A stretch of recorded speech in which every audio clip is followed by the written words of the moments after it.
पारचिमणी तालुक्यातील वेकोलीच्या सिंगोरी येथील खुल्या कोळसा खाणीत कोळसा काढण्यासाठी दररोज दुपारी 2 ते 3च्या दरम्यान हाय डेन्सिटी स्फोट घडवून आणले जात आहे। यासाठी दररोज 40 ते 60 होलमध्ये तब्बल 2 ते 5 टन बारूदचा वापर केला जातो। या भीषण स्फोटांमुळे परिसरातील जमीन तीव्रतेने हादरत असून सिंगोरी गावातील सिमेंट कॉन्क्रीटच्या घरांच्या भिंती आणि छतांना मोठे तडे गेले आहेत।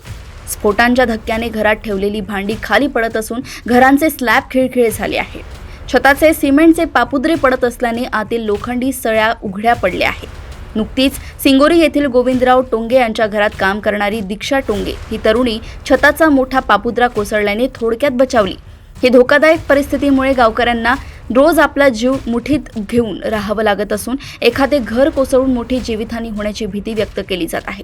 या संदर्भात तहसीलदारांकडे लेखी तक्रार देऊन घरांचे पंचनामे करण्याची मागणी करण्यात आली आहे। या गंभीर समस्येसोबतच गावाच्या पुनर्वसनाचा प्रश्नही आता ऐरणीवर आलाय।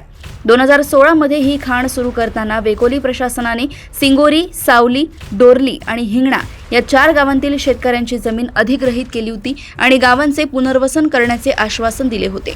मात्र 10 वर्षे उलटूनही सिंगोरी व सावली या गावांचे पुनर्वसन करण्यात आले नाही। त्यातच खाणीची खोली वाढल्यामुळे परिसरातील विहिरी आणि बोरवेल्स कोरड्या पडल्या असून गावकऱ्यांना वर्षभर तीव्र पाणी टंचाईचा सामना करावा लागतोय। शेतीसाठी पाणी उपलब्ध नसल्याने शेतकऱ्यांना वर्षातून केवळ एकच पीक घेणे शक्य होते। तसेच खाणीतील कोळसा मिश्रित दूषित पाणी कन्हा नदीत सोडले जात असल्याने जलप्रदूषणाचा मोठा प्रश्न निर्माण झालाय। या दुहेरी संकटातून सुटका करण्यासाठी वेकोली प्रशासनाने तातडीने गावांचे पुनर्वसन करावे आणि झालेल्या नुकसानीची योग्य भरपाई द्यावी अशी तीव्र मागणी आता नागरिकांकडून केली जात आहे। हापरखेडा येथून वैभव काकडे यांची रिपोर्ट।